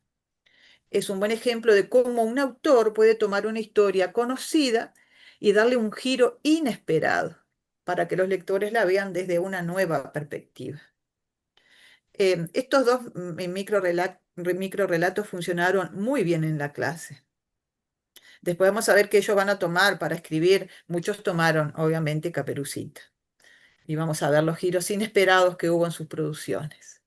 Bueno, ahora tenemos que hablar un poquito de las consignas. Y cuando nos disponemos a redactar las consignas, mm, vemos que nosotros revisamos nuestro propio trabajo, revisamos nuestro trabajo, hacemos una reflexión sobre lo ya trabajado. Consideramos también un orden para poder organizar el trabajo que le pedimos a los alumnos. También buscamos cómo abrir esa puerta hacia la creatividad. ¿Qué estructuras lingüísticas vamos a integrar? Estimamos una extensión, qué herramientas van a utilizar, también como el diccionario, el cuaderno, ¿sí? Que nosotras le damos un valor muy importante al cuaderno, un banco de textos. Y nuevamente nos vamos a una definición de consignas. eh, es de Dora Riestra también esta definición, ¿no? Es un texto que organiza las acciones mentales de los aprendientes. En ella se dan simultáneamente dos funciones: la comunicativa, o sea, la instrucción, y la teórica cognitiva, ¿no? Los conocimientos con los que cuenta el alumno. Son las herramientas con las que cuenta el docente para orientar el esfuerzo cognitivo y las estrategias de aprendizaje de sus alumnos. Y debemos tener en claro algunas cuestiones cuando nos ponemos a escribir una consigna. Primero, dejar claro el propósito de la actividad, por qué el explicitar qué va a escribir el alumno. Todavía esa no, Cecilia.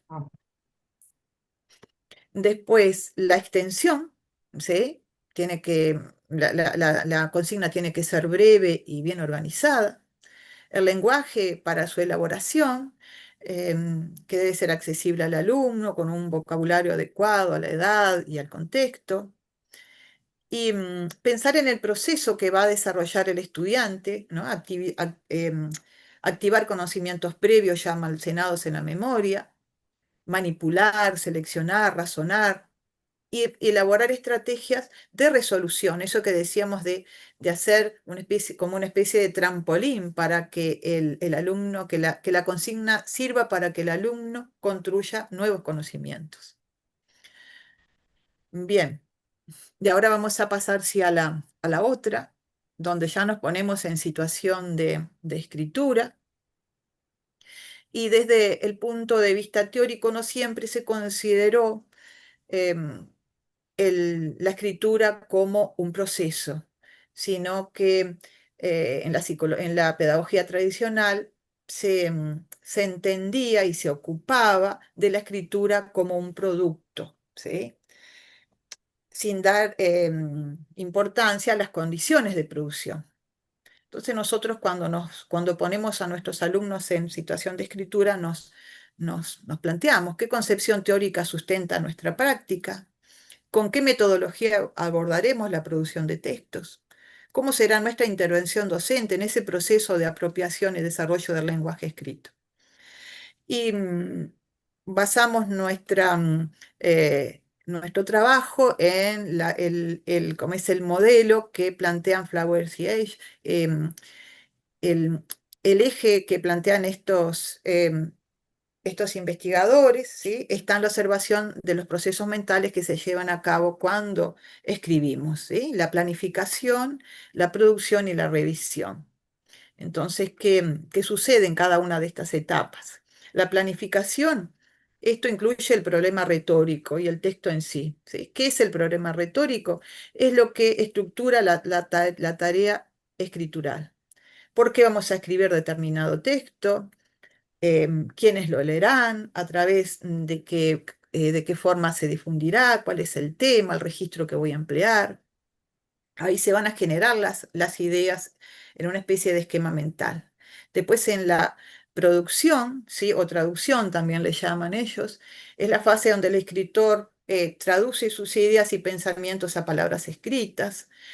Acá el alumno busca información sobre el tema que va a abordar, utiliza todas las herramientas que tiene a mano, pero ya van estructurando el lenguaje, ¿no? Escrito, buscar una sintaxis correcta, el léxico pertinente a la situación. Y por último, la revisión, ¿no? El proceso de examinar, corregir, mejorar el texto, implica la búsqueda de errores, tal vez de redacción, de ortografía, de coherencia. Lo importante es que el docente está de forma permanente al lado de las duplas o de los tríos. Cuando ponemos al alumno en situación de lectura, nosotras en nuestro caso vamos grupo por grupo, nos detenemos en cada una de las instancias de este proceso, no, no les ponemos la consigna y nos sentamos a esperar el producto, sino que vamos ayudándolos en esta etapa. Y esto nos lleva, es una de las partes de la secuencia que más me gusta, nos lleva un tiempo considerable, ¿sí? Tampoco un tiempo que aburra al alumno, pero es necesario dedicarle por lo menos 2 clases o 3 a este trabajo. Bien, ¿cómo vamos a intervenir durante este proceso, ¿no? Y lo que decíamos, con la escucha, con el,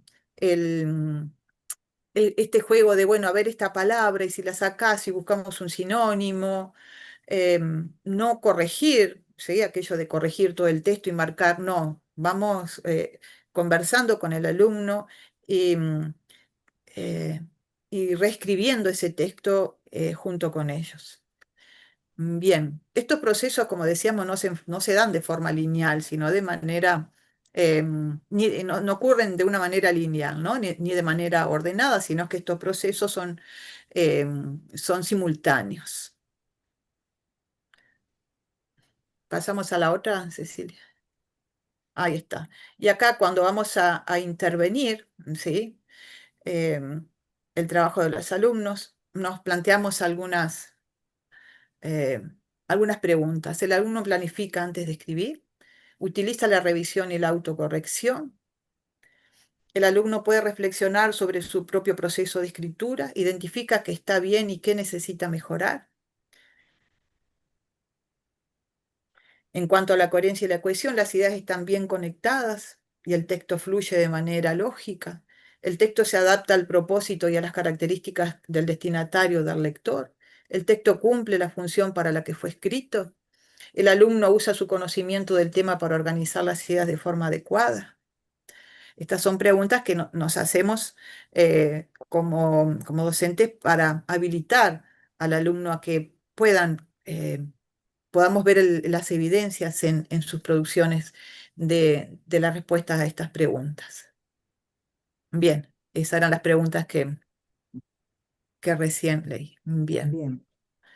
Una de las cosas que nosotros hicimos también, después ya tener un bagaje de trabajo con ellos y de información, fue trabajar este decálogo sobre microcuentos para poder tener en cuenta como esa receta de 10 elementos que hay que jerarquizar en un microrelato, donde está la intertextualidad, el lector activo, la simplificación en la estructura narrativa, el uso de las palabras necesarias, sin adornos, el poder utilizar por ende la elipsis en esa información que se está trabajando, u otros recursos literarios también. Tengamos en cuenta que el noveno, el programa también lo permite y el conocimiento de ellos a partir también de literatura enriquece mucho más nuestro trabajo en comunicación. Por otro lado, bueno, las características de escenarios, de un solo escenario, de no múltiples escenarios, etc. Todos estos 10 ítems ya fueron mencionados, ya fueron trabajados, pero de esta forma al presentar el decálogo queda como establecido y lo que se hacía era una lectura donde podían ir leyendo en voz alta de a un alumno, que eso ya les gusta, y lo que íbamos haciendo también era ir resaltando con resaltador las ideas principales en cada concepto, como una forma rápida después de poder repasar las características si ellos tenían alguna duda. Después les dimos otra actividad Cecilia, en donde... disculpa, dale. porque viste que son y 35 y no sé si vamos a llegar como para leerles las escrituras. Tal vez esta actividad, que es una actividad que nuestros colegas tal vez pueden mirar, tal vez la podemos Se pasar los por explico alto, ¿no? y Bien, seguimos más rápido. bien. Nosotros lo que hacíamos con esto, le dábamos como un mini librillo que tenía todos los textos y lo que tenían que hacer los chiquilines era poder completar distintas fichas. ¿Sí? En esas fichas lo que se les pedía es que ellos expusieran el problema del texto, cuál era la solución, el giro inesperado y la intertextualidad. Ahí ya también tenían que redactar y en la forma de redactar tenían que poder simplificar la información que se establecía. La actividad se hacía en grupos y bueno, y era después corregida por nosotros como docentes. Y por último, lo que teníamos era la actividad final de acreditación, o sea, el famoso escrito para ellos, que era en grupo, con nota, a partir de una rúbrica, y en donde se les planteaba determinados elementos. Nosotros remarcábamos con rojo esas cosas que ellos, esos elementos, esos ítems que ellos tenían que ver dentro de cada uno de los aspectos a trabajar, y tenían que escribir un microcuento basado en un clásico a elección de ellos, en ese aspecto ellos tenían que ver qué es lo que querían trabajar del microrrelato, tenían que utilizar del decálogo algunas de las características trabajadas y elegirlas de forma consciente, tenía que tener título, tenía que tener el nombre de ellos como autor, y tenían que trabajar las características tipográficas también, para que se puedan reconocer. El máximo eran unos 10 renglones. Tenían que incluir algún diminutivo, utilizar alguno de los recursos estilísticos trabajados, incluir una imagen, o si no era dibujado, podían hacer tipo maquetas, van a haber distintas presentaciones, y nosotros también íbamos a revisar ortografía y puntuación. Como esto es un trabajo de proceso, escritura, reescritura, ellos tienen la opción, la posibilidad, mejor dicho, de ir mejorando lo que ya hicieron y corregirlas a partir de lo que nosotros les decimos. Bueno, después acá lo que van a ver es la rúbrica que tiene en cuenta esos aspectos: la presentación de la imagen, ortografía, recursos estilísticos, la tipografía de los paratextos, el uso del diminutivo, el uso de un clásico, el uso de este decálogo, y que después todo lo que se leyese podría ser coherente, con un lenguaje planificado y con un proceso de reescritura, porque se hace en clase, no es de deberes. Es más, los textos quedan con nosotras, para que ellos no sigan trabajando en su casa, Claro. sino que sigan después trabajando porque es en grupo, lo Ujú. puedan hacer en el aula. Y ahí van a poder ver algunos de los textos que hicieron como primera etapa. Bien, les voy a leer estos tres porque ahí no se ve muy bien. En el primero dice: entré a la casa y dije, abuela, ¿por qué tienes esos dientes tan grandes? Pregunté soltando una breve carcajada, ya que sabía que la abuelita no tenía dientes. ¿Qué habrá pensado el lobo? ¿Que las abuelas muerden? Este lo escribió Milagros de séptimo 3 del Liceo 2. Después el segundo. Entró y dijo, miren cómo cambia acá el punto de vista enunciativo. Acá es, entró y dijo, ¿qué ojos tan grandes tienes? La abuela sonrió porque se dio cuenta que la cirugía le hizo efecto. Caperucita pensó, ¿por qué sonríe? Y el tercero, el vampiro ya no soportaba amar a alguien con sangre tan dulce. Ella prometió ayudarlo y Caperucita lo llevó al bosque. Allí el lobo lo esperaba con hambre. ¿Ella era su salvación o su sentencia? Este es de Luca Riverón y Emiliano Villalba de séptimo 3. En la otra diapositiva, bien, acá, ¿por qué tenemos estas presentaciones? Porque después que ellos escribieron los microcuentos, necesitábamos hacer una muestra, que siempre es una muestra que se hace de los trabajos alrededor del mes de octubre. Todavía no la hicimos, pero ellos ya trajeron los microcuentos presentados de una forma creativa. Entonces, el primero dice, la bella durmiente no quería caer en las maldiciones de la bruja y dormir para toda su vida. Ella solo necesitaba dormir 8 horas diarias para despertar espléndida. ¿O sería el efecto de las cremas hidratantes? Después, en la de la caja del medio, allí el alumno hizo como una especie de cofre antiguo, puso muchos papelitos, vieron que debajo del texto hay papelitos recortados, y dentro de un sobre venía el microcuento. Esto fue Diego de séptimo 3. Los tres cerditos abrieron la puerta, pero el lobo ya no quería comerlos. Él solo quería tener compañía en ese oscuro sitio. Esa misma tarde se reunieron a jugar FIFA 25 en el Play de los Cerditos. Después tenemos el de Lautaro. Dice: a Caperucita le dijeron, no hables con lobos, pero el suyo tenía traje, perfume y promesas. La abuela nunca la vio llegar. ¿Y si el peligro ya no usa colmillos? Vieron todas las preguntas retóricas que aparecen, ¿no? Bien, después otro alumno fue muy, muy gracioso porque, bueno, hizo también una caja con muchos papelitos, vieron todos arrolladitos ¿cómo es? En rollitos, y después puso varios sobrecitos que yo no sabía qué había dentro de esos sobres, y allí él escribió preguntas para hacer al microcuento. Entonces dice, los chanchitos estaban muertos de miedo, esperando la noche, cuando de repente tocan la puerta. Y cuando la abren, era nada más ni nada menos que el lobo con una sonrisa de oreja a oreja vendiendo alfajores. Y me causó mucha gracia una de las preguntas que decía, ¿Por qué el lobo empezó con ese emprendimiento? Bien, después tenemos el que está escrito en rosado. Dice, Caperucita se cansó de aquel bosque y de la abuelita, porque allí no había wifi. Cuando se iba, se cruzó con el lobo y le preguntó, ¿vos no te cansás de ser siempre el villano? El lobo sonrió y dijo, ¿vos me conocés de otros cuentos? Y después tenemos este que era como una especie de pliego, ¿sí? Este alumno le puso Axel, ¿sí? Vivian de séptimo 3 le puso el soplo final, le puso título. El lobo sopló y sopló hasta marearse. Los cerditos miraron desde su casa de ladrillos tomando limonada. Con ese viento no tiras ni una hoja, dijo uno, riendo. Y el cuento terminó con un aroma a fracaso. ¿De qué sirve ser feroz si nadie te teme? Y por último tenemos el vestido rasgado de Cenicienta, que el alumno lo hizo en forma de cubo, entonces en cada una de las caras aparecía una parte del microcuento. A Cenicienta se le rasgó el vestido bailando con el príncipe. Mientras preguntaba por hilo, alguien le dijo, ¿cómo no voy a tener? Y se lo cosió. Pero cuando volvió, el príncipe estaba bailando con una floricientita. ¿Vieron cómo cambió allí hasta el nombre del personaje? Y relacionándolo haciendo otra relación de intertextualidad con, otro texto conocido por él.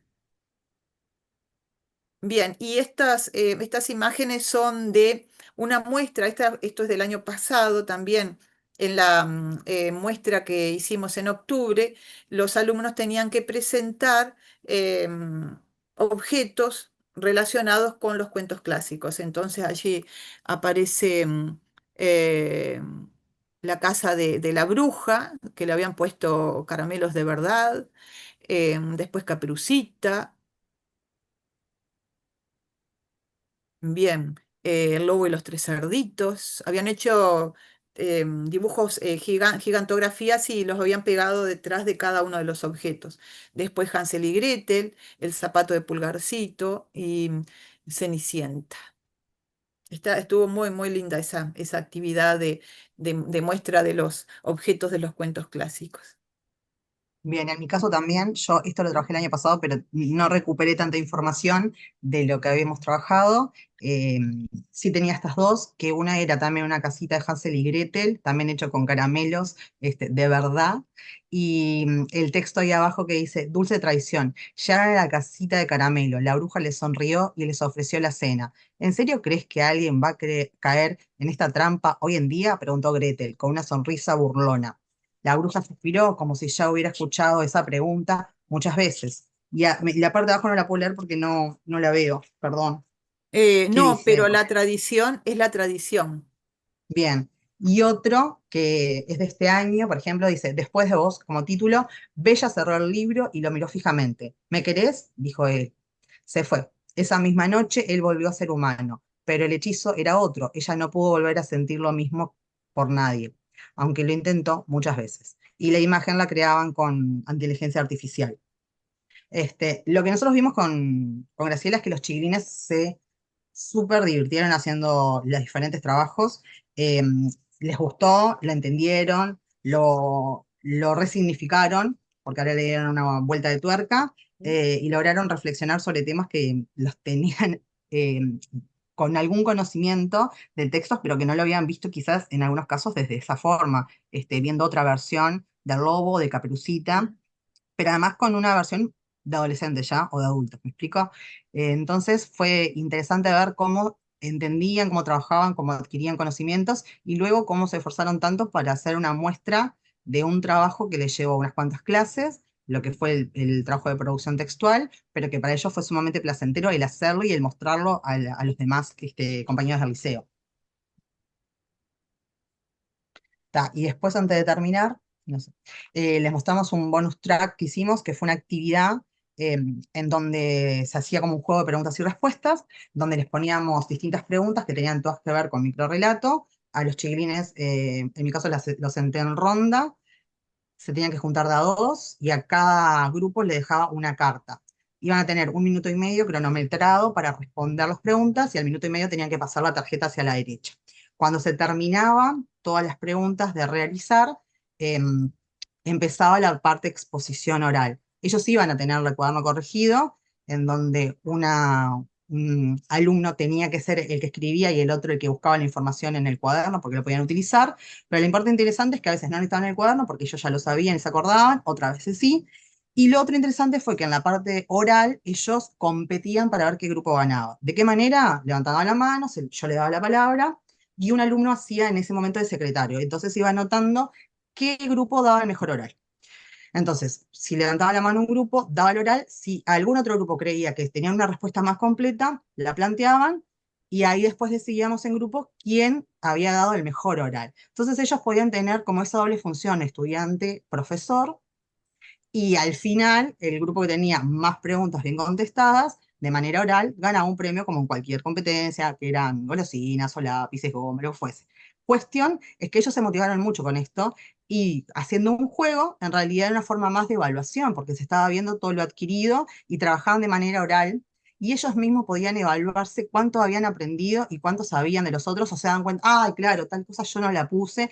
Entonces resultó una actividad muy dinámica, y que nos servía como frutilla de la torta para todo esto, porque costó también dejar la secuencia porque fue muy querida por ellos y por nosotras. Así que bueno, más o menos todo eso fue lo que hicimos el año pasado y este. Ahí están las preguntas que les van a quedar a ustedes. Y después le pusimos acá una frase. ¿La lees tú, Grace? Bueno, planificar es una de las tareas que nos define como docentes desde nuestra perspectiva.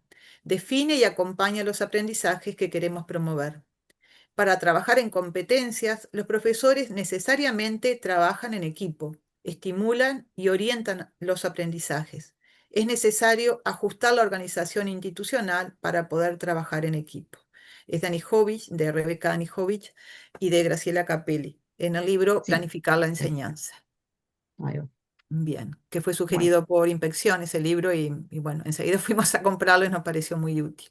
Bueno, muchas gracias a todos y acá les dejamos la bibliografía para que puedan, eh, si quieren, mirarla y las sugerencias están allí porque a nosotros nos sirvieron muchos todos esos libros. Comentario, Graciela y Cecilia, si quieren nos pueden mandar esa bibliografía y la Bien. compartimos cuando mandamos las certificaciones. Ah, bien. Ah, sí, buenas tardes. Eso iba a preguntar justamente, de qué manera, si tenemos acceso a la bibliografía. Y la presentación creo que también, ¿no, Marcela? Que se la podemos ¿Ustedes quieren mandar a los compartirla? compañeros. Tienen la Sí, gentileza, con mucho gusto, sí. sí, se las compartimos, sí. Capaz que la Muy amable, bajan muchas a gracias. PDF, Ujú. ¿sí? bien. Y así queda inalterable y bueno, y la podemos mandar por correo Bien. a los participantes, ¿sí? Perfecto. Excelente, muchas gracias. La verdad que muy enriquecedora. Bueno, yo me despido de ustedes. Muchas gracias por la presentación, me gustó muchísimo. Bueno, y veremos en otra oportunidad. Chao. Muchas gracias. Chao, gracias, Estoy hermano. caminando por la calle, por eso estoy así. Gracias, gracias. Gracias. Chao. Bueno, muchas gracias por todo. Hasta la próxima. Gracias. Muchas gracias a muy bien. ustedes. Que pasen bien. Gracias. Bueno, muchísimas gracias a todos por esta tarde, especialmente, bueno, a Graciela y a Cecilia, y bueno, nos vemos en próximos encuentros seguramente, ¿no? Un gran Bueno, abrazo muchas para gracias. todos. Que pasen muy bien. Chau, chau. Chao.